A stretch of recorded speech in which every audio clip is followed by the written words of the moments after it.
Sur la plage abandonnée, coquillages et crustacés, qui l'eût cru déplore la perte de l'été, qui depuis s'en est allé.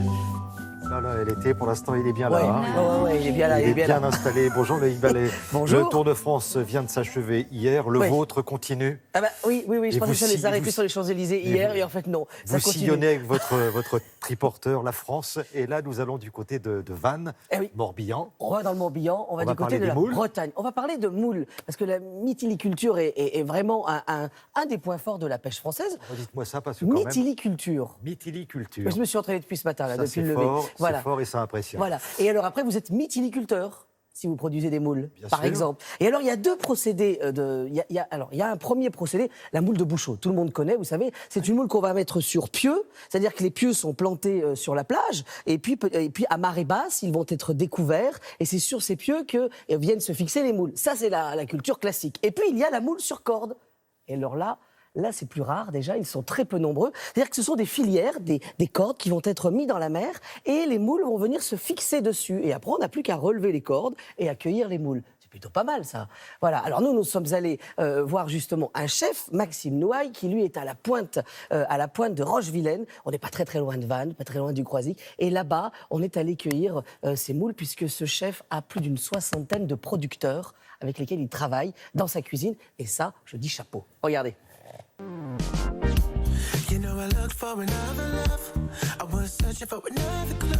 Aujourd'hui, le triporteur met cap sur la Bretagne, où au large de l'île du Mai, on va aller pêcher les moules sur corde. Alors là, je peux vous dire que ça, c'est bénur, là.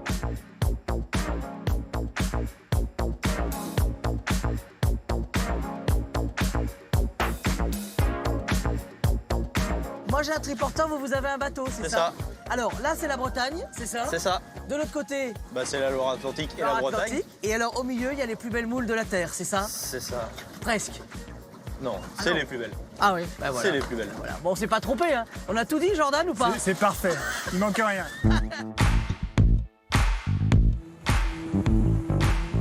Et alors là, le miracle. Une cathédrale de moules.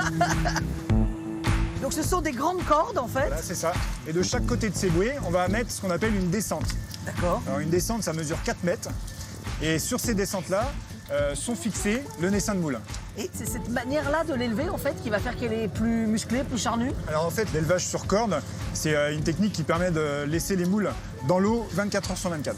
D'accord. Ce qui fait qu'en fait, elles filtrent tout le temps, toute la journée, toute la nuit. en Oui, permanence. contrairement à la moule de Bouchot, la Voilà. plus répandue en France, c'est des pieux et un coup elle est hors de l'eau, Voilà. un coup elle est dans l'eau. Elles subissent l'effet de la marée. Une des particularités de cette moule, c'est qu'elle peut se consommer ouverte. Bah oui, contrairement à la moule de Bouchot qui ne peut pas se consommer lorsqu'elle est ouverte, celle-ci, c'est l'exception qui confirme la règle. On dit que la moule de corde baille. Bon là, elle est timide, mais vous allez voir, à un moment, elle va bailler. Sorry if you look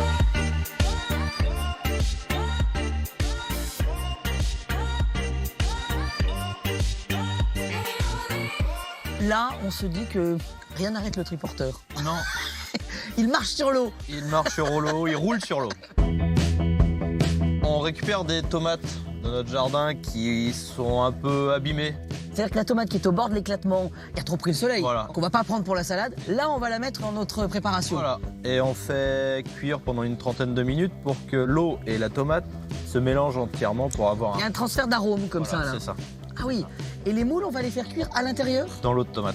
Alors, la fleur que vous êtes en train de mettre là sur l'assiette, c'est quoi? C'est une crisse marine, c'est ça? Christ marine. Qu'on appelle chez vous. Perce-pierre. Donc, elle va apporter le iodé, mais elle a aussi un petit côté un peu anisé, non? Non Un peu. Ouais. Mais on a le fenouil sauvage qui, lui, va être Beaucoup plus anisé. beaucoup plus anisé. Il paraît qu'ici, il y a une tradition à la fin du service. Exactement. C'est quoi? Quand on travaille bien, généralement, Alors, ce qui se passe ouais. avec mes gars en cuisine. Oui. Voilà. Vous faites quoi? Ah, vous faites ça? Et il faut y aller tout habillé? Bon, bah, j'y vais.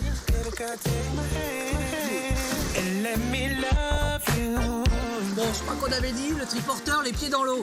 Là, on y est, complètement. Allez, on le sort, vite. Oui. Un sacré plongeon, là. J'ai été Ah, là, Loïc, refoulé là, au là, on casting sent d'Alerte que- à Malibu. Il voulait pas parce que je faisais pas bien les plongeons, il paraît. Bon, voilà, c'est du côté de Vannes, en Bretagne. Si vous passez par là-bas, Maxime Noix, il vous accueillera avec plaisir. On en reparle un petit peu plus tard, de toute façon.